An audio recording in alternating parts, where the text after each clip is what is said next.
महाराष्ट्र विधानमंडल के बजट सत्र के दौरान राज्य में महापुरुषों को लेकर दिए जा रहे विवादित बयान पर विरोधी पार्टियों ने आक्रामक रुख अपनाया। बजट सत्र के पहले दिन से ही विरोधी इस मुद्दे पर आक्रामक भूमिका में है। इस कड़ी में आज विधानमंडल की सीढ़ियों पर मविया नेताओं ने जमकर विरोध प्रदर्शन किया। विधानमंडल बजट सत्र का आज तीसरा दिन है, जो काफी हंगामे के साथ शुरू हुआ। एक तरफ सपा नेता अबू आजमी को लेकर प्रतिक्रियाओं का दौर जारी है, वहीं दूसरी तरफ विधानमंडल की सीढ़ियों पर मविया नेताओं ने जमकर हंगामा किया।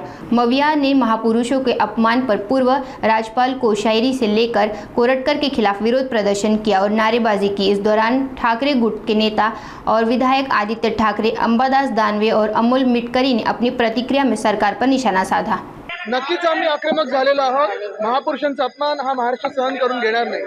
जी तत्कालीन राज्यपाल भगतसिंग कोश्यारी साहेबांनी प्रथा पाडलेली भाजपसाठी, तीच आपण पाहतोय। ही प्रथा आता पुढे नेत असताना कोरटकर आणि सोलापूरकर यांच्यावर कुठेही कारवाई होताना आम्हाला दिसत नाहीये। सरकार शांत बसलेलं आहे। मग इथून तिथून भलत्या विषयांमध्ये लक्ष विचलित करतं। पण हिम्मत असेल तर मग ते अबू आझमी असतील किंवा कोरटकर असतील किंवा सोलापूरकर असतील, करा ना अटक त्यांना, बिड्या ठोका। फोटोज खूप चर्चेत आहेत, अनेक फोटोज चर्चेत आलेले आहेत, पण महत्त्वाची गोष्ट म्हणजे ज्याची पोच मुख्यमंत्र्यांच्या बंगल्यापर्यंत आहे त्यांना काय कोण अटक करणार आहे? काल देखील आपण पाहिलं धनंजय मुंडे प्रकरण असेल, अख्खा कोण आहे अजून आम्हाला मुख्यमंत्र्यांनी सांगणं गरजेचं आहे। पण काल राजीनामा हा घेतल्यानंतर साधारणपणे प्रश्न हाच पडतो की काल जो फोटो व्हायरल झाला, काल जो फोटो सगळं चार्जशीट मधून आपल्या माध्यमातून लोकांपर्यंत पोहोचला, हा फोटो काही मुख्यमंत्र्यांच्या हाती दुसऱ्या दिवशी गेला नसेल, हे तर लगेच कळतं ना।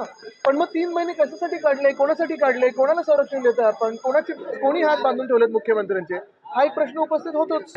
या महाराष्ट्रात हे सरकार आल्यापासून सातत्यानं छत्रपती शिवरायांचा अवमान केला जातो आणि त्याच्याकडे दुर्लक्ष केलं जातं।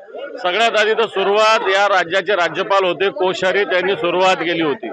आता ज्या पद्धतीनं कोरटकरांनी इंद्रजित सावंतांना फोन करून छत्रपती शिवरायाविषयीचं जे वक्तव्य वापरलं, अतिशय निषेधार्ह आहे। राहुल सोलापूरकरांनी छत्रपती शिवरायांच्या विषयी जे आग्र्याची सुटका असेल त्याच्याविषयी जे वक्तव्य केलं, हे हा छत्रपती शिवरायांच्या पराक्रमाचा अपमान आहे।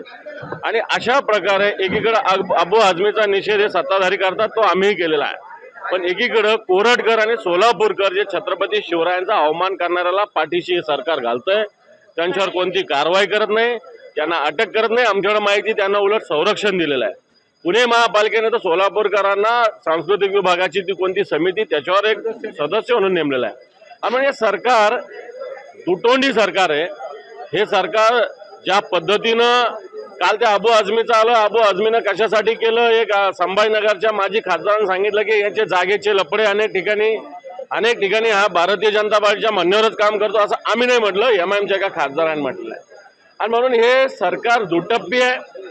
कोरटकरांवर कारवाई करत नाही, सोलापूरकरांवर कारवाई करत नाही, याचाच अर्थ छत्रपतीचा अवमान करण्यासाठी मूक संमती या सरकारची आहे।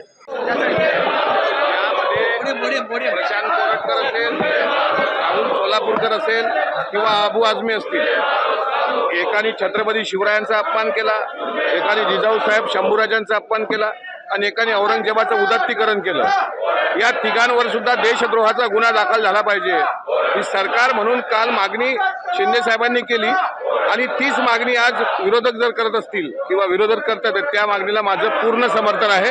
छत्रपती शिवाजी महाराजांच्या बाबतीत आक्षेपार्ह विधान करणारी अवल्याद या महाराष्ट्रात जिवंत राहता कामा नये, या मताचा मी आहे। मी सरकारचा निषेध म्हणून केलेलं नाही आहे। मी विरोधकांनी जे आंदोलन केले ते छत्रपती शिवाजी महाराजांच्या सन्मानासाठी आहे। त्यामुळे शिवाजी महाराजांच्या सन्मानात सत्ता आणि विरोध येतच नाही, सर्व विधिमंडळातले सहकारी यांनी एकत्र येऊन हा मुद्दा उचलला पाहिजे। राहुल सोलापूरकर सुटता कामा नये आणि प्रशांत कोरटकर सुद्धा सुटता कामा नये आणि अबू आझमी सुद्धा सुटता कामा नये। भगतसिंग कोश्यारींच्या वक्तव्याचा मी वेळोवेळीच विरोध केलेला आहे। सत्ता असो नसो, भगतसिंग कोश्यारींनी महात्मा फुले, ज्योतिराव फुले, सावित्रीबाई फुले यांच्याबद्दल जे काही विधान केलं होतं त्याचा सुरुवातपासून मी निषेध करत आलोय।